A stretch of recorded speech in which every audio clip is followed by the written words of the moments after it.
New tonight, a new lawsuit has just been filed targeting the Board of Trustees at St. Augustine's University here in Raleigh. It blames the board for the challenges at the HBCU and demands their removal. If you've been following the story, you know the university's accreditation appeal was denied. It owes millions of dollars to the IRS, has thousands of dollars in unpaid bills, and didn't have the money to pay employees, causing them to miss paychecks.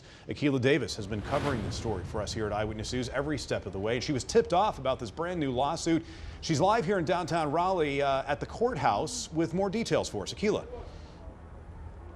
Steve, we got our hands on that lawsuit. The SAVE SAU Coalition says enough is enough. Listen, 204 pages from a group who says they are ready to fight for the future of St. Augustine's University.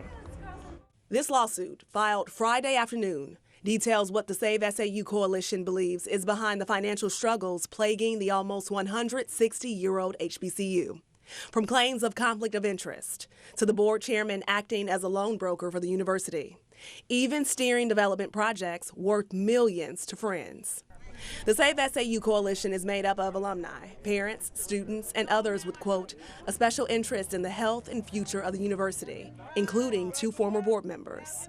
We've been covering their concerns. Here's what an alum who's part of the group who filed the lawsuit told me months ago.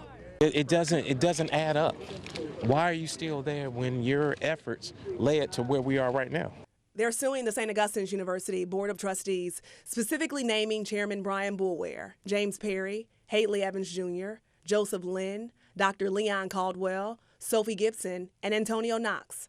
The paperwork says SAU now teeters on the edge of chaos, brought to its knees by the utter neglect of its Board of Trustees, and especially its most recent chairman, defendants Brian Boulware and James Perry. The document states the board is led by a dictatorial and vindictive chairman who is more concerned with lining his own pockets than leading the university, calling trustees a corrupt echo chamber that has driven away board members who ask hard questions or look underneath the rocks.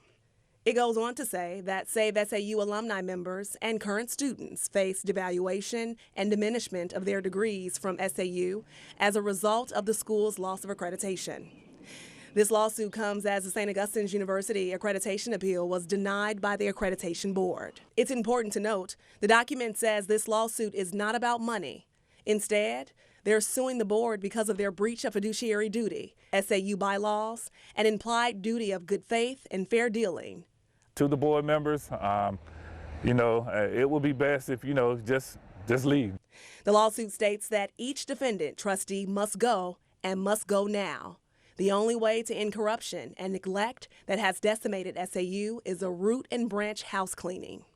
Interim President Marcus Burgess said board members have acknowledged the challenges, but claim to be unaware of the financial situation. I say immensely sorry for where we are right now. Did not know we were in this dire straits. And I reached out to the university and all trustee members. I've also reached out to the attorney for the SAU Coalition. I haven't heard back.